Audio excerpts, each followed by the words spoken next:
அன்பின் வாழ்த்துக்கள். ஒரு நாடு எப்படி இருக்கணும் அப்படின்னு கேட்டா ராமராஜ்யம் மாதிரி இருக்கணும்னு சொல்லுவாங்களாம்.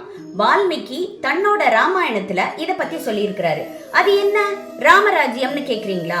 ராமர் ஆட்சி செய்த காலம் 1 வருஷம் 2 வருஷம் இல்லங்க, 11,000 ஆண்டுகள் ஆட்சி செய்தாராம்.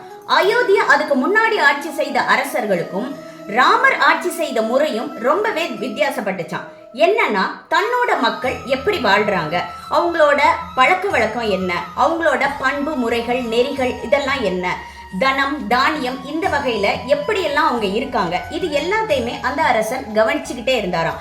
இதை விட முக்கியமான விஷயம் என்னன்னா, ஒவ்வொருத்தங்களோட பாரம்பரிய வழக்கத்துப்படி தன்னோட கடவுளை கும்பிடுறாங்களா, தானம் செய்யறாங்களா, இந்த மாதிரி ஒரு நல்ல சிந்தனையோட அந்த அரசன் ஆட்சி செய்தானாம்.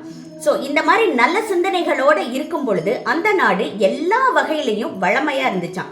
அதனால தான் ஒரு நாடு எப்படி இருக்கணும் அப்படின்னு கேட்டா, ராமர் ஆட்சி செய்த காலத்துல எப்படி இருந்ததோ அப்படி இருக்கணுமா. அப்பேற்பட்ட ராமர் ராமநவமி அன்று பிறந்தார். அதனால தான் இந்த ராமநவமியை, அவரோட பர்த்டேவை நம்ம செலிப்ரேட் பண்றோம். அனைவருக்கும் இனிய ராமநவமி வாழ்த்துக்கள். நன்றி.